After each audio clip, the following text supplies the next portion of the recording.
Nobody was surprised when, on November 16, the ruling Workers' Party of Korea announced that Kim Jong-un had supervised a newly developed ultra-modern tactical weapon test. North Korea deems itself to be a fully fledged nuclear power. Tactical test of an unidentified weapon reinforces the fact that its nuclear weapons are not going anywhere for now, so long as the gap remains in how Pyongyang and Washington, and its allies, define denuclearization.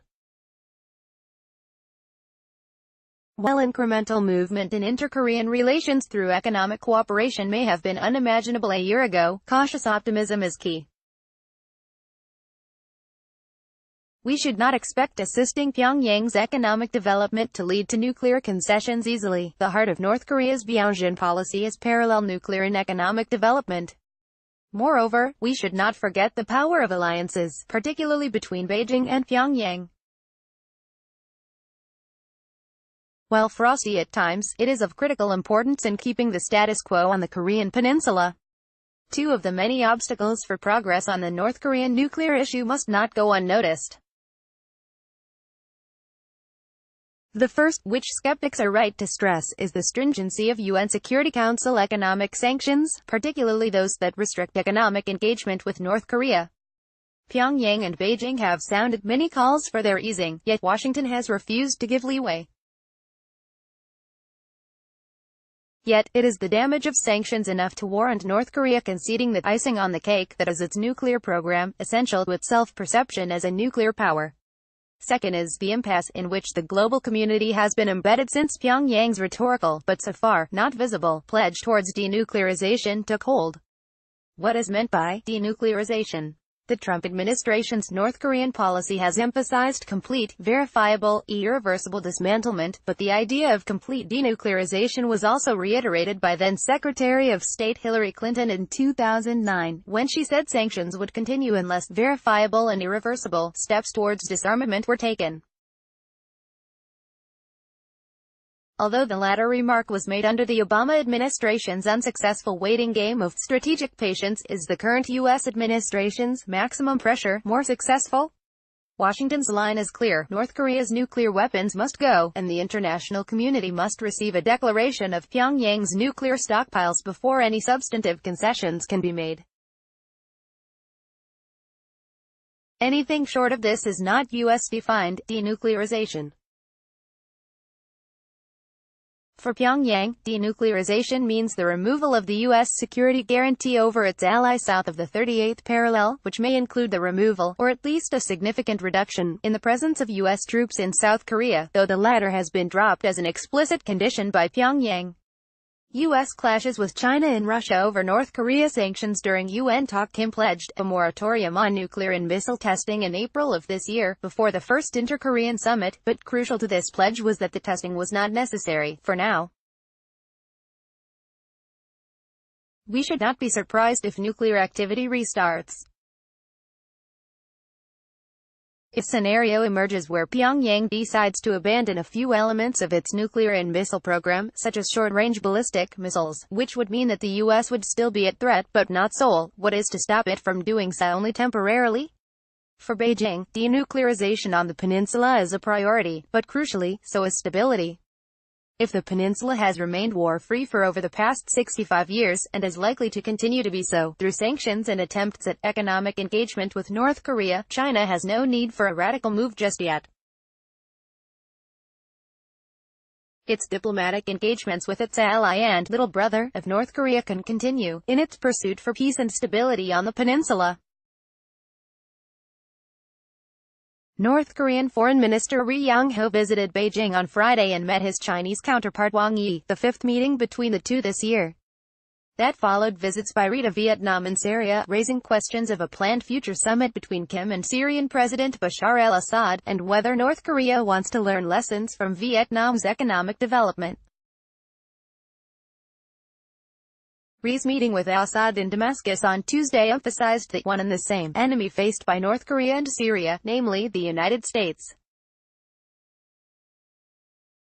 We must not forget the cooperation between North Korea and Syria on non-conventional weapons, and the shipment of arms from Pyongyang to aid Syria's chemical and ballistic missile development. The targeting of the common enemy of the U.S. reinforces the fact that Pyongyang has still not shelved the idea that the U.S. wishes to invoke regime change in North Korea. On November 15, Pyongyang lambasted a UN resolution that condemned its human rights violations as evidence that Washington will compel us to change our system. System can mean both domestic regime and North Korea's control over its nuclear armaments. Pyongyang does not want to concede on the nuclear front just yet. It continues to plead for the easing of sanctions, with China's support, and how such easing may occur is likely to be discussed in Ri's meeting with Wang. Yet Beijing has a dilemma that is tough to reconcile. It wants to trade with North Korea, and reap the benefits of economic, infrastructural and developmental projects with Pyongyang, but also wants to be seen as a responsible great power. We have often assumed that the relationship between an easing of UN sanctions and gradual disarmament of North Korea's nuclear weapons is linear, but it is far from simple. The phased approach of denuclearization that Pyongyang has proposed, and China's freeze-for-freeze mantra, seems to suggest that denuclearization can occur in a tit-for-tat fashion, a freeze in nuclear and missile testing, with a freeze in U.S.-South Korea military drills, concessions on one side matched by concessions on the other. Seoul divided over whether to keep U.S. in the loop on North Korea. Of course, China wants to keep the U.S. at arm's length within its geographic vicinity, and the decision by Washington and Seoul to suspend military exercises in October of this year suggests that China may have gained a little more leverage on this front, but not much. On November 24, the UN Security Council granted the two Koreas a sanctions exemption for the commencement of surveys to allow joint railways between the two countries. While such cooperation improves inter-Korean ties, however, Pyongyang has not conceded on its nuclear weapons in any way. Seoul seems eager to show that denuclearization is the right way to go, and that Pyongyang knows this, as stated by Unification Minister Cho Myung-gyeon. Nonetheless, definitions of denuclearization between Washington and Seoul, and Beijing and Pyongyang, together with questions about the sequencing of denuclearization, are unresolved.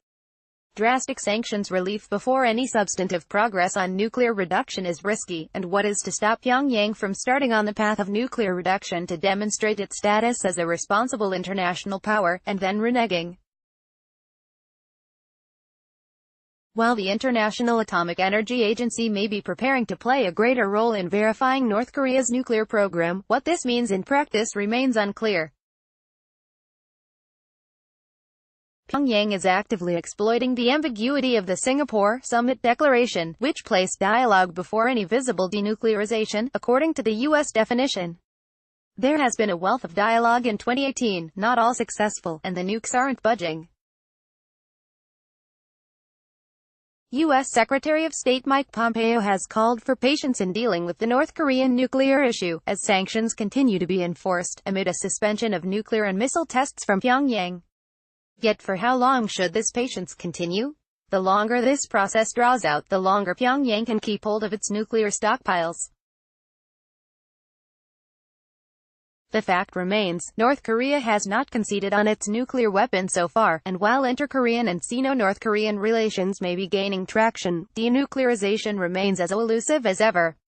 Edward Howell is an ESRC scholar in international relations at the University of Oxford, specializing in East Asia and the Korean Peninsula.